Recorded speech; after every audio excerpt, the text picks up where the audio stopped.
a certified science of stretching coach. Welcome to my channel. I'm bringing you information and essential stretches that you can incorporate in your daily life. These stretches will improve your mobility, flexibility, and even your posture. Did you know that improved posture can prevent injuries? Today the topic is the downward facing dog. This is a common yoga pose, which is a type of forward fold, and at the same time it's a partial inversion. This position is stretching the back of your legs, including your gluteus maximus and your back, and at the same time it's strengthening your shoulders as you are pressing into the ground.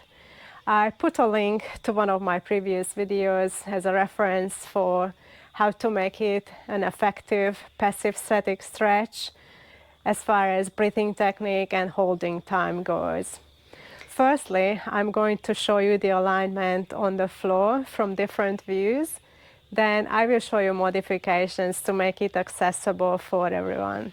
Let's start with the floor alignment. Let's stand hip wide apart, or you can use your mat, the edge of your mat as a guide.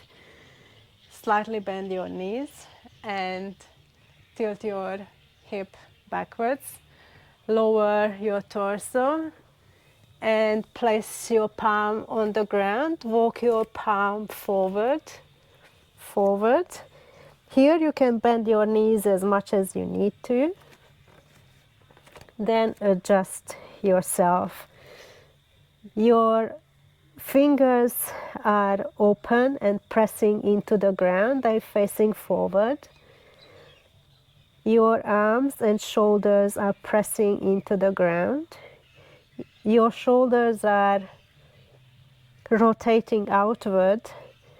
Your forearm is rotating inward. Your head and neck is relaxed. Try to line your ears close to or in line with your arms.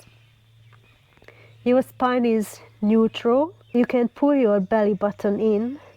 This will help to bring in your lower rib and to place your pelvis in a more neutral position. Your heels are actively pressing towards the ground, or they are on the ground. You can try to straighten your legs. Your shoulder flexion angle is about 120-150 degrees. Your hip angle is about 90 degrees. Your spine is neutral. Relaxed head and neck. This is your alignment. From a posterior lateral view, you are engaging your adductor magnus.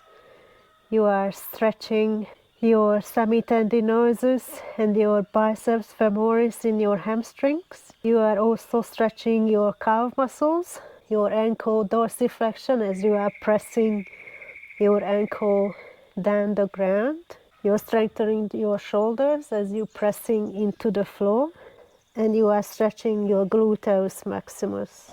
The downward facing dog position from an anterior lateral view.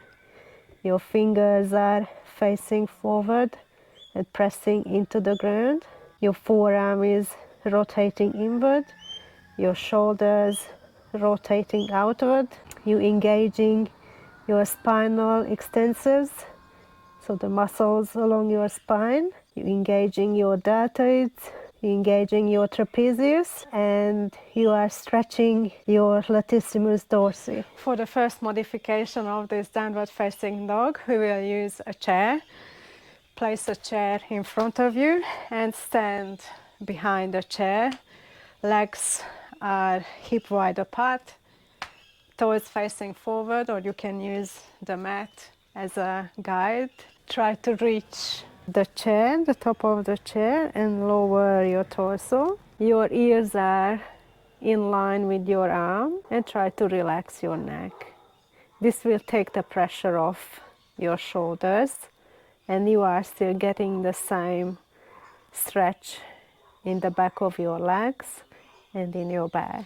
There is a modification for those who have tight hamstrings. As you go closer to the ground And touch the ground with your hands, you stay in this bent knee position. You don't try to straighten your legs. You stay with bent knees. This will help you to lengthen your spine and place your pelvis in a more neutral position. The integrity of your spine is more important in this downward facing dog position than having your legs straight. So just bend your knees if you have very tight hamstrings or lower back pain. If you valued my content, please subscribe to my channel, like, share and comment my videos.